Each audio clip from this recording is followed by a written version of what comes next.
I want you to take a moment to remember the happiest times in your life. What do they all have in common? Were you with someone or some people who really cared about you?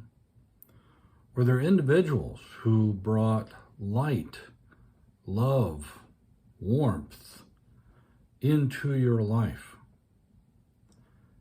How did they make you feel? How did they help you? This experience is a crucial experience for all human beings.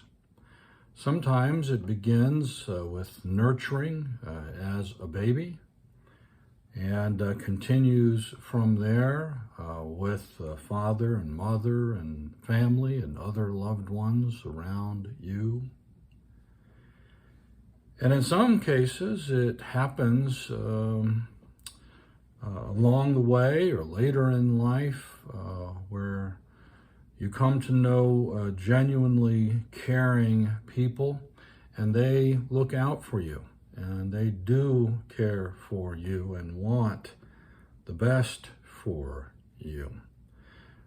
Without caring, consistent people in your life, you can't even really begin to understand the meaning of your life, of your existence.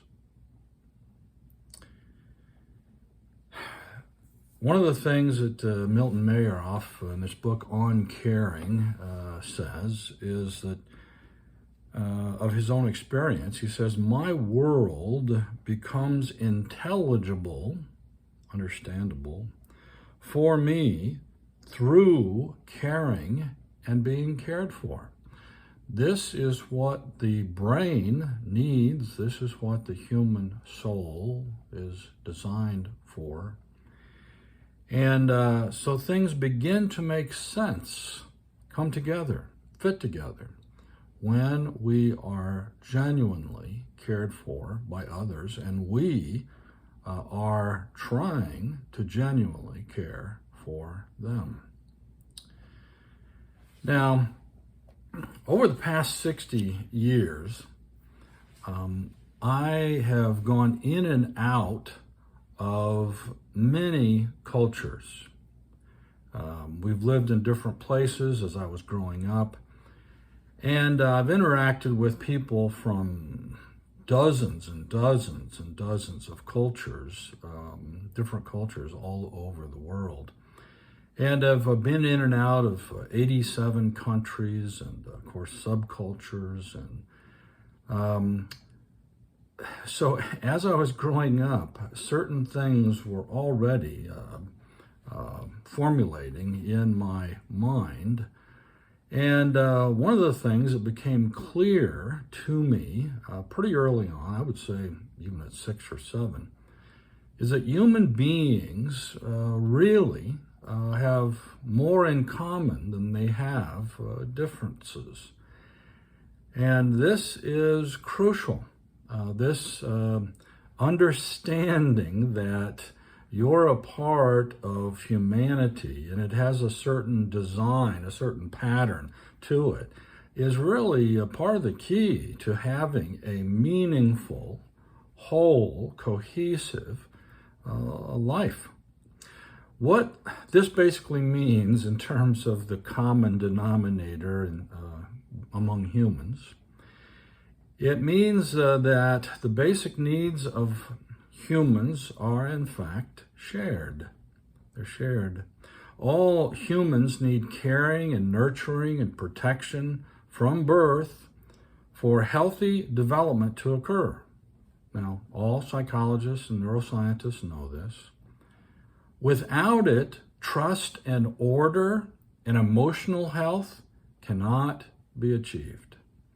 It's in this context of relationship that a human being is able to develop properly, and their brain is able to develop properly. Humans are easily damaged, however, if not treated in a caring way. And this was one of the travesties of humanity, man's inhumanity to man. Humans can hurt each other if they do not learn caring by being cared for. This is the way it works. This is the way the pattern takes hold. Nurture, modeling, and understanding all come together, present. It is the basis for all healthy relationship and growth. Humans who choose to genuinely care about other humans always have a positive impact and leave a legacy of goodness. Humans who choose to hate, or you can get talked into it somehow, hate and harm others, actually ruin themselves and those around them. It's that simple. And what we're facing in the world right now is this is paramount, that we comprehend this and do something. You and I, as individuals, can do something. We can treat each other in the right way as human beings. I've known mistreated people who, growing up, were not properly cared for, but who deliberately chose to not follow the destructive pattern at some point in their life. This is crucial. They became a positive, caring influence in the lives of those around them. Now, this requires some help, and we'll talk about that some more later.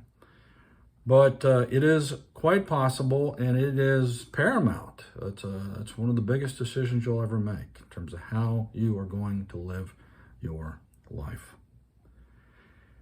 It's important to see yourself and others first as humans, not as members of differing groups. Very important. When we relate to each other on this broader common ground, greater care and respect will be achieved. Will be achieved. We have true meaning in our lives when we choose to care for others. Period. Jesus Christ taught and modeled this principle throughout his life, throughout his ministry on the earth. And it is one of the greatest treasures, one of the most important, pivotal, modeling examples that a human being can have. And that's why he has had so much impact, positive impact, in the world over the last 2,000 years. Our shared humanity is very important, and yet it's still just a part of the picture. Learning how to care for each other is one of the main tasks, if not the main task, in life.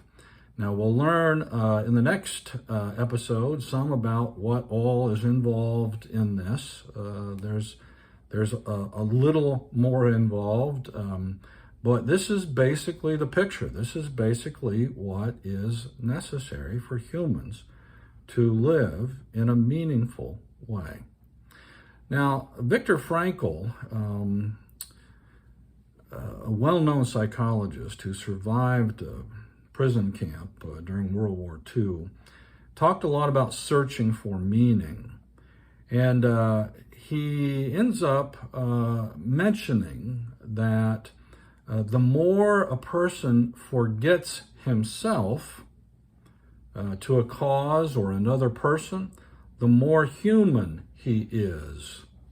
And I find that's a very interesting observation. He was watching the human beings around him in the prison camp.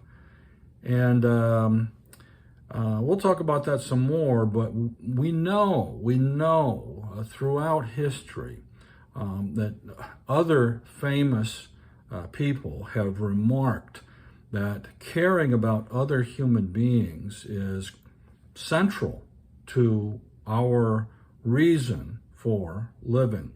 And among those, of course, Albert Einstein and Albert Schweitzer both talked about this, and how serving others is the most important aspect of life. Now, we will end up talking about this in greater detail and the things that are connected to it as we go along in this series. I'm so thankful that you are joining me in this, and I hope that this is able to help you in your day-to-day living and in your relating to the human beings who are around you.